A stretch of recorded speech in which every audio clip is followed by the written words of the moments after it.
오실 아침을 같이 맞이합시다. 길이 참고 견딘 삶 주가 기억하시리. 그가 보이실 영광 중에 우리 나타나리라. 주께 영광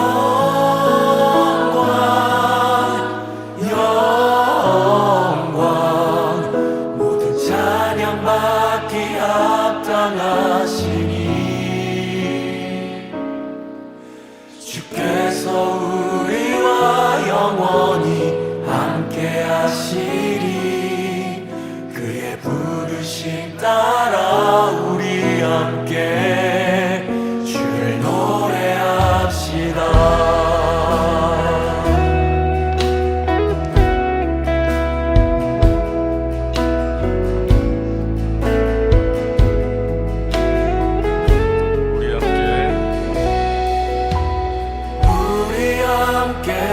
어두운 밤 다 물리쳐내고 우리 주님 오실 아침을 같이 맞이합시다.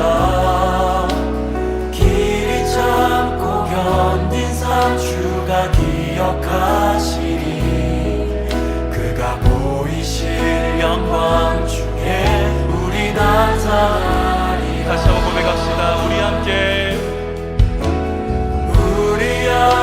어두운 밤 다 물리쳐내고 우리 주님 오실 아침을 같이 맞이합시다.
우리 나타나리라. 아멘. 오늘 우리에게 주시는 하나님의 말씀은 사무엘상 14장 24절에서 46절의 말씀입니다. 이날에 이스라엘 백성들이 피곤하였으니 이는 사울이 백성에게 맹세시켜 경계하여 이르기를 저녁 곧 내가 내 원수에게 보복하는 때까지 아무 음식물이든지 먹는 사람은 저주를 받을지어다 하였음이라. 그러므로 모든 백성이 음식물을 맛보지 못하고 그들이 다 숲풀에 들어간즉 땅에 꿀이 있었더라. 백성이 숲으로 들어갈 때 꿀이 흐르는 것을 보고도 그들이 맹세를 두려워하여 손을 그 입에 대는 자가 없었으나 요나단은 그의 아버지가 백성에게 맹세하여 명령할 때 듣지 못하였으므로 손에 가진 지팡이 끝을 내밀어 벌집에 꿀을 찢고 그의 손을 돌려 입에 대매 눈이 밝아졌더라. 그때 백성 중 한 사람이 말하여 이르되 당신의 부친이 백성에게 맹세하여 엄히 말씀하시기를 오늘 음식물을 먹는 사람은 저주를 받을지어다 하셨나이다. 그러므로 백성이 피곤하였나이다 하니 요나단이 이르되 내 아버지께서 이 땅을 곤란하게 하셨도다. 보라, 내가 이 꿀 조금을 맛보고도 내 눈이 이렇게 밝아졌거든. 하물며 백성이 오늘 그 대적에게서 탈취하여 얻은 것을 임의로 먹었더라면 블레셋 사람을 살육함이 더욱 많지 아니하였겠느냐. 그날의 백성이 믹마스에서부터 아알론에 이르기까지 블레셋 사람들을 쳤으므로 그들이 심히 피곤한지라. 백성이 이에 탈취한 물건에 달려가서 양과 소와 송아지를 끌어다가 그것을 땅에서 잡아 피째 먹었더니 무리가 사울에게 전하여 이르되 보소서 백성이 고기를 피째 먹어 여호와께 범죄하였나이다. 사울이 이르되 너희가 믿음 없이 행하였도다. 이제 큰 돌을 내게로 굴려오라 하고 또 사울이 이르되 너희는 백성 중에 흩어져 다니며 그들에게 이르기를 사람은 각기 소와 양을 이리로 끌어다가 여기서 잡아먹되 핏째로 먹어 여호와께 범죄하지 말라 하라 하매 그 밤에 모든 백성이 각각 자기의 소를 끌어다가 거기서 잡으니라.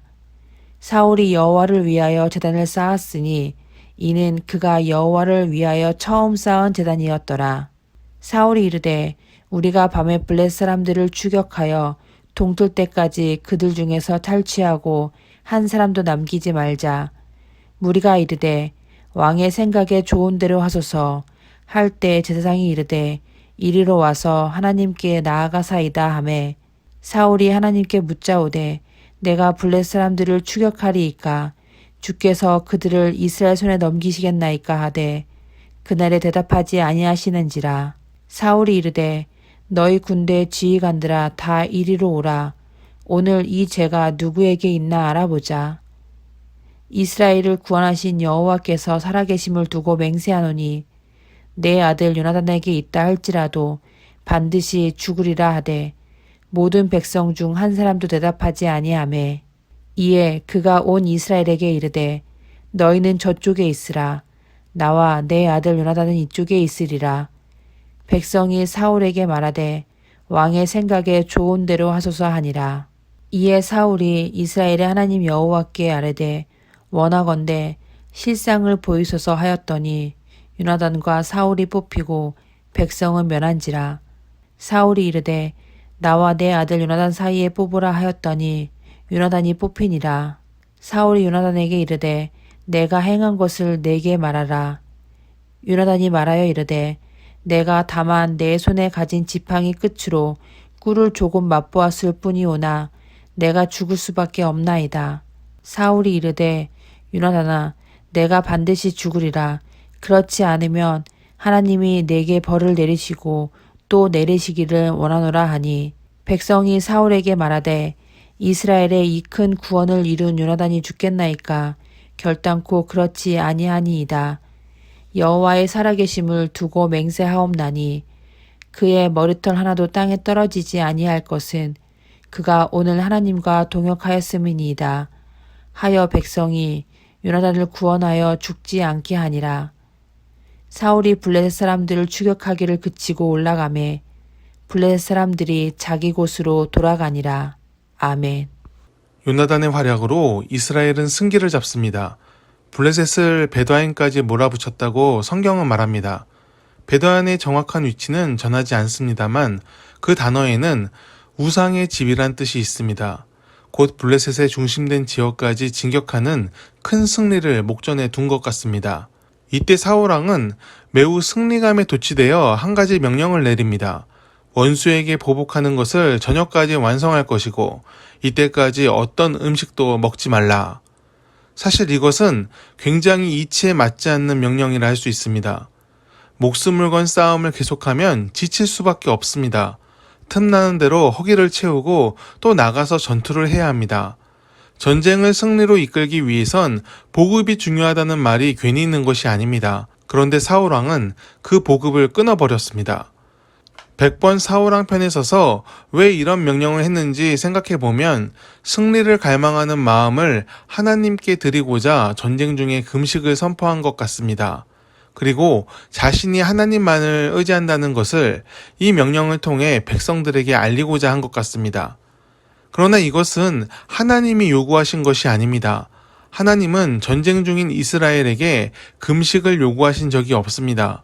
그리고 이스라엘의 상황 역시 금식을 선포할 때가 아니었습니다. 금식은 애통함과 절박함, 회개함으로 임해야 합니다. 미스바의 사무엘이 그랬고 에스더와 모르드게가 그랬습니다. 예수님의 40일 금식 역시 세상을 향한 애통함으로 시작하셨습니다. 금식을 소원 성취의 한 방법쯤으로 여기는 사람이 있습니다. 어떤 목적을 이루기 위해 통과해야 하는 노력쯤으로 생각하기도 합니다. 하지만 금식은 사람을 위한 것이 아닙니다. 금식은 하나님을 위해 하는 것입니다. 나를 사용하셔서 하나님의 뜻을 나타내달라는 절박함의 표현이 금식입니다. 금식은 생명을 다해 주님의 뜻을 이루는 도구가 되도록 이끌어달라는 호소입니다. 금식은 문제 해결을 위해 하는 것이 아니라 내 삶에 하나님의 뜻이 온전히 이루어지게 해달라는 간절한 기도입니다. 그런 면에서 사울왕의 금식 선포는 상황에 맞지 않습니다. 그저 자신의 신앙이 높다는 것을 드러내고자 하는 수법 정도로만 보입니다. 결국 사울왕은 자신의 잘못된 명령에 발목이 잡힙니다. 제사장을 통해 블레셋을 추격해선 안 된다는 응답을 받자 그 죄를 가려내기로 합니다. 제비 뽑기로 가리기로 했는데 그 방법이 좀 이상합니다. 사울왕과 요나단이 한쪽에 서고 군대 지휘관들을 한쪽에 세웁니다. 왜 이렇게 구분해서 세웠을까요? 좋지 못한 상황에 대한 책임을 자신이 아닌 다른 부하들에게 지우려고 했을 것 같다는 생각이 듭니다. 내 탓이 아닌 남 탓으로 전쟁을 마무리하려고 한 것입니다. 교만한 사람은 자신이 공경에 처할 수 있음을 깨닫지 못합니다. 제비가 잘못 뽑히면 스스로의 발등을 찍는 것임에도 사울왕은 이 방법이 효과적으로 책임을 피할 방법이라 생각한 것입니다. 설령 자기가 뽑힌다 할지라도 왕인 자신을 어쩔 수 있으랴 이렇게 생각했을지도 모릅니다. 다행인지 불행인지 사울왕은 제비를 뽑지 않았습니다. 요나단이 제비를 뽑았습니다.